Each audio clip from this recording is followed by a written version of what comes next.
हाँ जी, नमस्कार, जय हिंद, सभी को राम राम। भाई आशा करता हूं कि आप सभी स्वस्थ और मस्त होंगे। एक बार फिर से ऑनलाइन एग्जामिनेशन के इस डिजिटल प्लेटफॉर्म पे आप सभी का हार्दिक स्वागत और अभिनंदन है।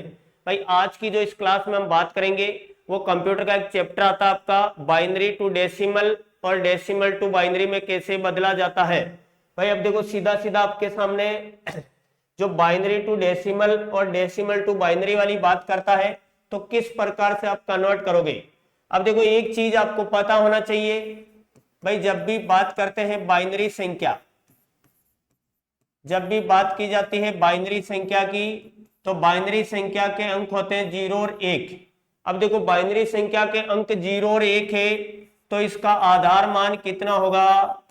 भाई आधार मान होगा 2, क्योंकि अंकों की संख्या कितनी है, 2 है। आधार मान कितना होगा, 2 होगा। अब इसी के साथ मैं बात करता हूं, भाई ये तो हो गया आपका बाइनरी संख्या। अगर आपसे पूछा जाता है दशमलव संख्या, अगर आपसे पूछी जाती है दशमलव संख्या तो ध्यान देना भाई, दशमलव संख्या 0 से 9 तक होती है।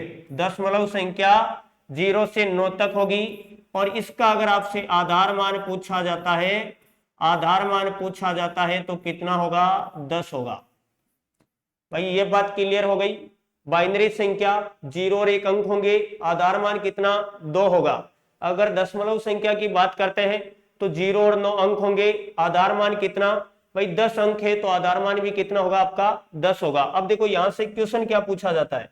भाई क्वेश्चन अगर आपसे सीधा सीधा पूछ ले, बाइनरी से दशमलव में बदलो,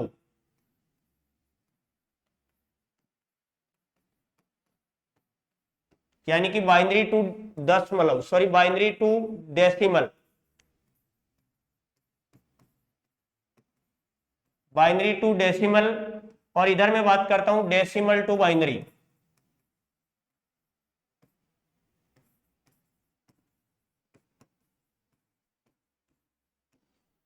अब एक चीज ध्यान देना, जब भी बाइनरी टू डेसिमल का पूछेगा तो आपके सामने जैसे मान लो अंक आते हैं 10 10 10, आधार मान 10 है, सॉरी 2 है, और आपसे पूछेगा भाई इसका आधार मान 10 है, यानी कि आपको डेसिमल में जाना है, बाइनरी से डेसिमल में। तो किस प्रकार से करोगे, एक चीज आप सीधा सीधा ध्यान देना, भाई जैसे भी 2 की घात 0 की बात करता है तो 2 की घात 0 का मान हमेशा कितना होगा सर, 1 होगा।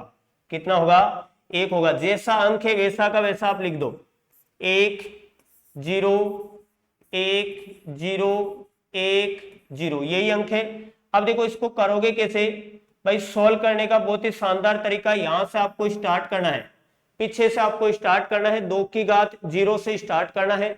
2 की घात 0, 2 की घात 1, 2 की घात 2, 2 की घात 3, 2 की घात 4, 2 की घात कितना, 5 होगा।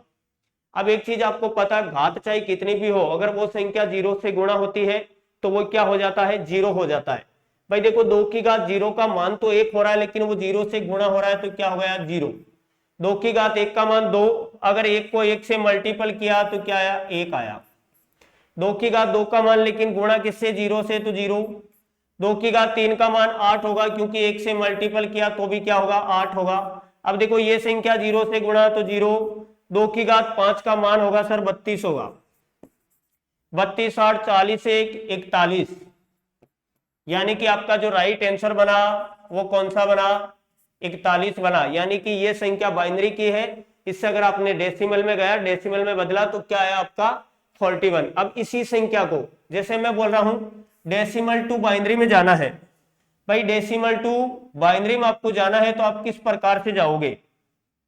इधर देखो, जैसे क्वेश्चन पूछा आपसे 41, आधार मान 10, और आपसे पूछेगा बदलो, किस प्रकार से बदला जाएगा। इधर देखना, ध्यान देना भाई, सीधा सीधा 2 से आधा कर दो, 2 का भाग लगा 41 में कितनी बार, 20 बार, शेष बचा आपका 1। 20 में 2 का भाग 10 बार, शेष बचा आपका 0। 10 में 2 का भाग 5, शेष क्या बचा, भाई शेष कितना बच रहा है, 0 बच रहा है।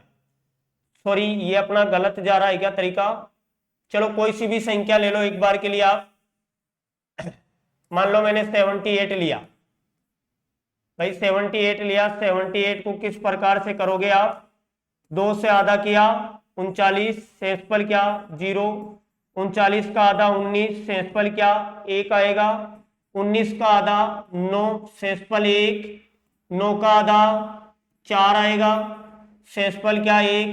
4 का आधा 2 आ रहा है, शेषफल 0। 2 में 2 का भाग 1 बार गया, शेषफल क्या है आपका 0। यानी कि जो देखो यहां से आंसर देना है भाई, इस प्रकार से आपको जाना है। और आपका जो राइट आंसर बन रहा है कौन सा बन रहा है, 1 0 0 1 1 1 और 0। ये वाला आपका राइट आंसर बना। ये बिल्कुल बहुत ही शानदार अच्छा ट्रिक है, binary to decimal, decimal to binary. अगर आपसे पूछा जाता है तो अपना 1 नंबर फिक्स करिए। अगर मेरा वीडियो अच्छा लगे तो इसको ज्यादा से ज्यादा शेयर करना है। बाकी की बात करेंगे अगली क्लास में। तब तक के लिए स्वस्थ रहे, मस्त रहे। जय हिंद, जय भारत।